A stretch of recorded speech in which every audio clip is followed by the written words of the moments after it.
This is Terry Adams. You're watching RideBMX.com. This is how to do a Whopper from the back pegs, other known as a rocket whip. First, I would make sure you can bunny hop from the back pegs at first. You know, maybe roll around and get your hops kind of high. That's what I did anyway. Make sure you can at least get high enough to where you're going to have enough lag time to whip the bike around.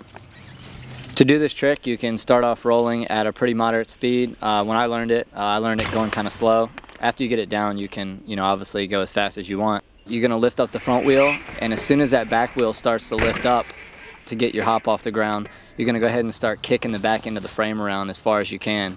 Kick it around as hard as you can, as fast as you can, and then when you get it pretty much all the way around, you can go ahead and start looking for the bike with your left foot and grab the frame with your left foot and then smack down on the pedal.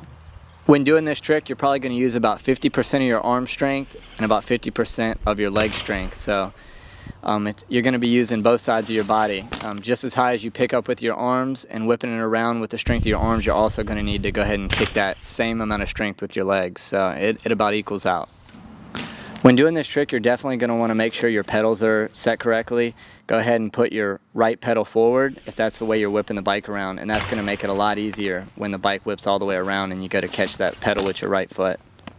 A lot of the flatlanders and myself, we really don't focus too much on landing, both feet on the pedals, just mainly because we're doing it different anyway. We're going from the back pegs, and a lot of us are doing this trick out of, different combos and stuff, and a lot of us run the seat post really high, so it's really hard to get your leg all the way over to both pedals. But if you do want to land on both pedals with a little bit of practice, you can snap those off too. One reason why I like doing this trick from the back pegs is that it's almost a little bit funner because I feel like I'm going a little bit higher, and you can kind of stretch the trick out for photos and videos and, kind of be a little bit higher in the air. A funny story about this trick for me is that I was trying this trick almost for 5, 6, 7 years, and I would always get the bike completely around, and one foot would land on the frame and one foot would land on the ground. And I'm pretty sure this is going to be a common thing when you guys are trying it, is that it's going to get all the way around, but that other foot isn't going to connect with the pedal.